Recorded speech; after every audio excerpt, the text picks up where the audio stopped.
चलिए खबरों में आगे बढ़ते हैं। खबर अब दिल्ली से है, जहां 21 दिन की अंतिम जमानत खत्म होते ही आपको बता दें कि आम आदमी पार्टी के मुखिया अरविंद केजरीवाल एक बार फिर से जेल की सलाखों के पीछे पहुंच गए हैं। शराब घोटाले में उन्हें 10 मई को अंतिम जमानत मिली थी, जिसके बाद से उन्होंने लोकसभा चुनाव के लिए जमकर प्रचार भी किया। सरेंडर करने पहुंचे केजरीवाल को कोर्ट में पेश किया गया, जहां से उन्हें ईडी की कस्टडी में भेजा गया था। सरेंडर करने से पहले जहां वो राजघाट, हनुमान मंदिर गए, वहीं बीजेपी पर जमकर निशाना भी साधा। हमेशा की तरह अपनी गिरफ्तारी को गलत बताते हुए कहा कि बजरंग बली इनका नाश कर देंगे। देखिए इस रिपोर्ट में।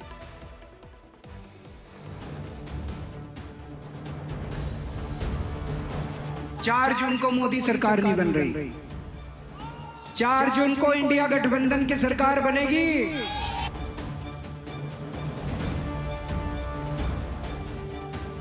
मेरे से लिखवा लो, सारे एग्जिट पोल फर्जी हैं। भारत माता की। आम आदमी पार्टी के मुखिया अरविंद केजरीवाल के साथ उनकी पार्टी का यह हुजूम और हंगामे की तस्वीरें किसी सेलिब्रेशन की नहीं, बल्कि केजरीवाल के जेल जाने की पहले की है।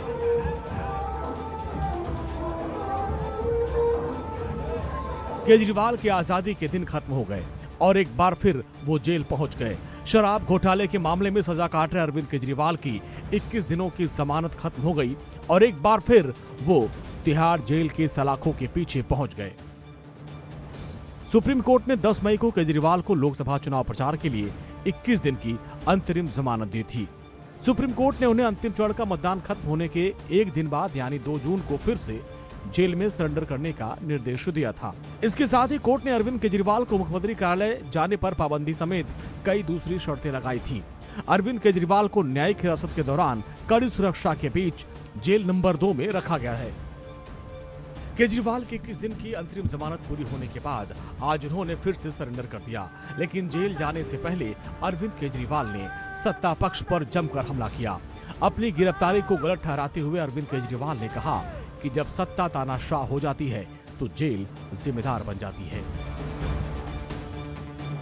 हम भगत सिंह के चेले हैं, वो देश को बचाने और आजादी दिलाने के लिए जेल गए थे और इस बार मैं जेल जा रहा हूं। तानाशाही के खिलाफ लड़ रहा हूं मैं, और इस किस्म की तानाशाही अपने देश को बर्दाश्त नहीं है। भगत सिंह ने कहा था ना कि जब सत्ता तानाशाही हो जाए तो जेल जिम्मेदारी बन जाती है। सबकी जिम्मेदारी है जेल में जाना, इसके खिलाफ आवाज उठाना। भगत सिंह के चेले हैं।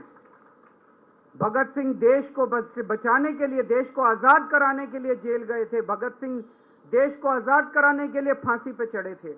हम देश को बचाने के लिए जेल जा रहे हैं। शराब घोटाले में जब से अरविंद केजरीवाल खिलाफ एफआईआर दर्ज हुई तब से वो इसे गलत बता रहे हैं और अपने खिलाफ मोदी सरकार की साजिश बता रहे हैं। बार बार कह रहे हैं कि आम आदमी पार्टी की बढ़ती लोकप्रियता को देखते हुए सत्ता पक्ष उनकी पार्टी को खत्म करने की बड़ी प्लानिंग कर रही है। ये तीन प्लान इन्होंने बनाए हैं। हमारे नेताओं को गिरफ्तार करने का, हमारे बैंक अकाउंट सीज करने का, हमारे दफ्तर को खाली कराने का। उन्हें लगता है कि वो इस तरह से आम आदमी पार्टी को खत्म कर देंगे। उन्हें लगता है कि वो इस तरह से आम आदमी पार्टी का विनाश कर देंगे। मैं उन्हें कहना चाहता हूं कि ये आम आदमी पार्टी चंद लोगों की पार्टी नहीं है। ये आम आदमी पार्टी 140 करोड़ लोगों के सपनों की पार्टी है।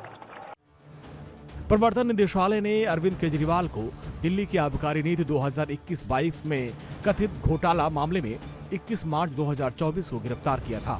ईडी ने शराब घोटाले से जुड़े मनी लॉन्ड्रिंग के मामले में अगस्त 2022 में एफआईआर दर्ज की थी। ईडी द्वारा गिरफ्तार किए जाने की वैधता को केजरीवाल ने चुनौती दी, लेकिन अभी तक उन्हें कोई राहत नहीं मिली। जेल जाने से पहले अरविंद केजरीवाल ने पार्टी कार्यकर्ताओं को संबोधित करते हुए कहा कि ये पता नहीं कि लोग क्या करेंगे और मुझे कब छोड़ेंगे, मुझे इसकी परवाह नहीं। मेरा एक एक कतरा देश के लिए है। 4 तारीख को मंगलवार है, बजरंग बली भला करेंगे, वो इनका नाश करेंगे।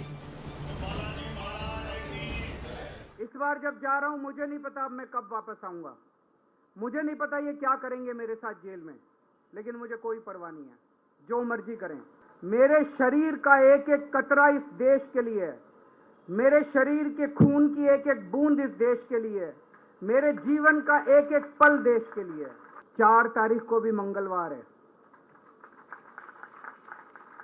भली करेंगे बजरंग बली, करेंगे कि नहीं करेंगे? बोल बजरंग बली की। इनका नाश करेंगे, तानाशाहों का नाश करेंगे। अपने को किसी व्यक्ति विशेष से अपनी कोई दुश्मनी नहीं है, अपनी दुश्मनी तानाशाही से है। तानाशाही बर्दाश्त नहीं है अपने को। 21 दिन की अंतरिम जमानत की अवधि खत्म होने के बाद अरविंद केजरीवाल ने तिहाड़ जेल में सरेंडर कर दिया, लेकिन उसके पहले अरविंद केजरीवाल की पत्नी सुनीता केजरीवाल के साथ वो दिल्ली के कनॉट प्लेस पहुंचे और जहां हनुमान मंदिर में पूजा अर्चना की। इस मौके पर उनके साथ पार्टी के कई बड़े नेता और कार्यकर्ता थे।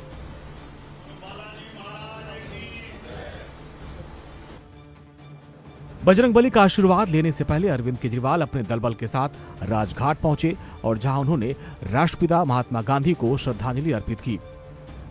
तिहाड़ में सरेंडर करने से पहले अरविंद केजरीवाल के राजघाट और हनुमान मंदिर जाने को लेकर बीजेपी ने निशाना साधा। दिल्ली बीजेपी अध्यक्ष वीरेंद्र सचदेवा ने केजरीवाल पर हमला बोलते हुए कहा कि वो सरेंडर को एक इवेंट की तरह बनाना चाहते हैं। पूरे देश में सर्कस चलता है और आज एक सर्कस दिल्ली में भी चला।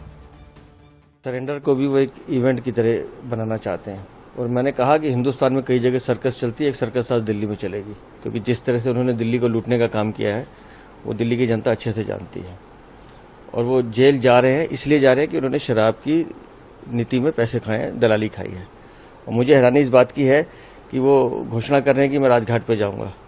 जिस महात्मा गांधी की तस्वीर को उन्होंने अपने कार्यालय से हटवा दिया, आज उस बापू की समाधि पर जाके वो क्या करने वाले हैं आप समझ लीजिए। कथनी और कर्म मतलब अपने उसमें कहने में फर्क है उनके। और एक मैंने कहा कि एक सर्कस चलेगी आज पूरा दिन, वो दिल्ली वाले भी देखेंगे। दिल्ली के मंत्री और आम आदमी पार्टी के नेता गोपाल राय ने कहा कि जिस तरह से दिल्ली के चुने हुए मुख्यमंत्री को गिरफ्तार किया गया, चुनाव प्रचार के लिए सुप्रीम कोर्ट ने अंतरिम जमानत दी। हमें उम्मीद है कि दोबारा जेल से वो वापस आएंगे। वहीं कांग्रेस नेता जयराम रमेश ने कहा कि केजरीवाल जी अपना धर्म निभाएंगे। हम जानते हैं कि हम 4 जून को पीएम मोदी को अलविदा कह देंगे। जिस तरह से दिल्ली के चुने हुए मुख्यमंत्री को गिरफ्तार किया गया, उसके बाद चुनाव प्रचार के लिए सुप्रीम कोर्ट ने अंतरिम बेल दी थी। आज अरविंद जी दोबारा जेल जा रहे हैं। हमें उम्मीद है कि जल्दी वो छूट कर आएंगे और दिल्ली के जो काम है और तेजी से आगे बढ़ेंगे। केजरीवाल जी अपना धर्म निभाएंगे। आज राहुल जी और खड़गे जी हमारे सारे उम्मीदवारों से बात कर रहे हैं कि 4 तारीख में क्या प्रक्रिया उनको अपनानी चाहिए। हमारा आत्मविश्वास गिरा नहीं है, हमारा मनोबल गिरा नहीं है, क्योंकि हम जानते हैं कि 4 तारीख को आज जो निवर्तमान प्रधानमंत्री हैं 4 तारीख को उनको अलविदा करें।